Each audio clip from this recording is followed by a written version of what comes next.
अब यशोदा को घर का सारा काम अकेले ही करना पड़ता, जिसके कारण वो अक्सर बीमार रहने लगी।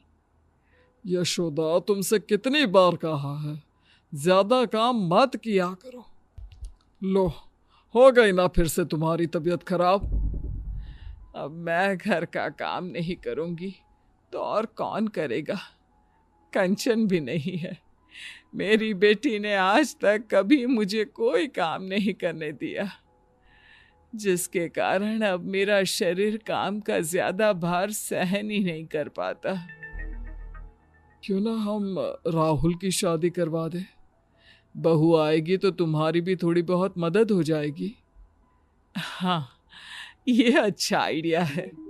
घर वाले शादी की बात शुरू करते हैं और देखते ही देखते कुछ महीनों में राहुल की शादी अंजलि नाम की लड़की से हो जाती है। और घर में आते ही अपने व्यवहार और स्वभाव से अंजलि सभी का दिल जीत लेती है। शादी के कुछ दिनों बाद, बहू, जरा चाय तो पिला दो, सुबह से चाय नहीं पी है। अंजलि अपने ससुर के लिए चाय बनाकर लाती है। लीजिए पापा जी, आज डिनर में क्या बनाना है? अरे बेटा, जो तेरी इच्छा है वो बना ले। थोड़ी देर बाद अंजलि सभी को खाने के लिए आवाज लगाती है। पापा जी, मम्मी जी, राहुल, खाना तैयार है। अंजलि की आवाज देते ही सभी लोग खाने के लिए आ जाते हैं। अरे वाह बहू, खाना तो बहुत स्वादिष्ट बना है। तुम्हारे हाथों में तो जादू है, जादू। सच में बहू, खाना तो बहुत ही लाजवाब बना है। Thank you. माँ पापा, मैं सोच रहा था क्यों ना हम सब कहीं घूमने चले। हम सब क्या करेंगे जाकर बेटा? तेरी अभी नई नई शादी हुई है, तू बहू को लेकर जा। नहीं मम्मी जी, आप लोग नहीं जाएंगे तो हम भी नहीं जाएंगे। अंजलि के इतना प्यार से बोलने पर घर वाले उसे इनकार नहीं कर पाते और उनके साथ चलने के लिए मान जाते हैं। एक काम करते हैं, साथ में कंचन को भी ले चलते हैं। बहुत दिन हो गए, उससे मिले भी नहीं। हाँ हाँ, क्यों ना हम कंचन दीदी को सरप्राइज दें? वो तो खुशी से पागल हो जाएगी। ठीक है, फिर मैं आज ही उसे यहाँ आने को बोलती हूँ। उसके बाद हम सब उसे सरप्राइज देंगे, फिर सब साथ में घूमने जाएंगे। फिर क्या था, यशोदा तुरंत कंचन को फोन मिलाकर बैठ जाती है, जिसमें दोनों माँ बेटी की लंबी बातें चलने लगती है। और उसी में, तुझे पता है कंचन, तेरी भाभी बहुत अच्छी है।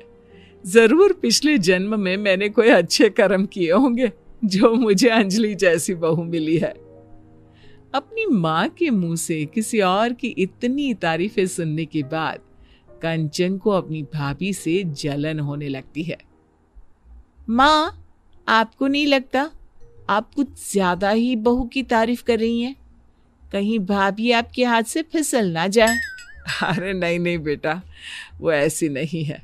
तू एक काम कर, कुछ दिनों के लिए यहीं आ जा। इसी बहाने अपनी भाभी को अच्छे से पहचान लेना। भाभी से तो अब मुझे मिलना ही पड़ेगा। उन्होंने उस घर में मेरी जगह जो ले ली है। अगले दिन कंचन अपना सामान लेकर मायके पहुंच जाती है, जहां अंजलि उसके लिए चाय नाश्ता लेकर आती है। दीदी, तुम्हारे ससुराल में सब कैसे हैं? मेरे ससुराल में सब ठीक है। आप यहाँ का बताइए कि सारा काम आप बराबर कर लेती है ना? माँ से तो नहीं करवाती काम? अरे कैसी बात कर रही हो आप दीदी? मैं भला मम्मी जी से कोई काम क्यों करवाऊंगी? ऐसा होना भी नहीं चाहिए, वही आपके लिए बेहतर होगा। कंचन, ये क्या तरीका है अपनी भाभी से बात करने का? हाँ माँ, अब तो आपको मैं ही गलत लगूंगी ना। ऐसा नहीं है कंचन, तुम गलत समझ रही हो।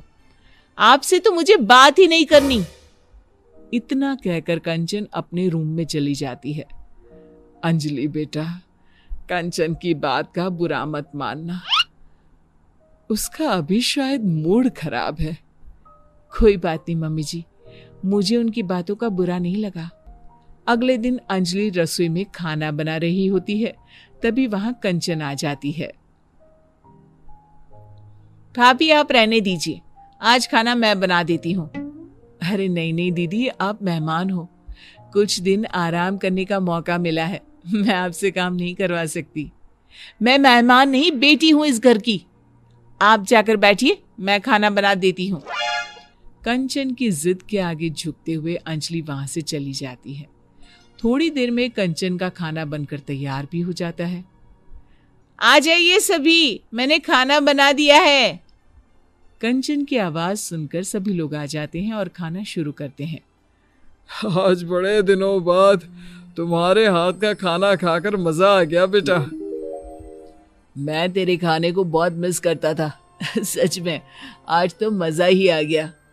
कंचन, तेरे हाथों में तो जादू है बेटा, मैं तेरे हाथ का बना ये खाना हर रोज मिस करती थी। सभी के मुंह से अपने लिए तारीफ सुनकर कंचन की आंखों से आंसू बहने लगते हैं। वो अपने आंसू पोंछती हुए कहती है, क्या सच में आप लोगों ने मेरे हाथ के खाने को मिस किया? मुझे तो लगा था आप लोग मुझे भूल ही गए हैं। अरे ऐसे कैसे भूल सकते हैं हम तुझे, तू बेटी है इस घर की, कोई खिलौना थोड़ी ना है जो भूल जाए। और तुझे यहाँ बुलाने का आइडिया तेरी भाभी का था। हम लोग कहीं घूमने का प्लान कर रहे थे तो सोचा तुझे भी साथ ले जाए। मुझे माफ कर दीजिए भाभी, मैंने आपके बारे में कितना गलत सोचा। मुझे लगा आपके कारण अब कोई मुझसे प्यार नहीं करता। अपनी जलन के कारण मैंने आपके साथ कितना गलत व्यवहार किया। हो सके तो मुझे माफ कर देना भाभी। अरे नहीं नहीं दीदी, आपको माफी मांगने की कोई जरूरत नहीं है। आप तो बिल्कुल मेरी छोटी बहन जैसी हो। आप इस तरह माफी मांगोगी तो मुझे बिल्कुल अच्छा नहीं लगेगा। अंजलि के इतना कहते ही कंचन उसे गले लगा लेती है। अब उसे एहसास हो चुका होता है कि सभी रिश्ते अपनी जगह खास होते हैं।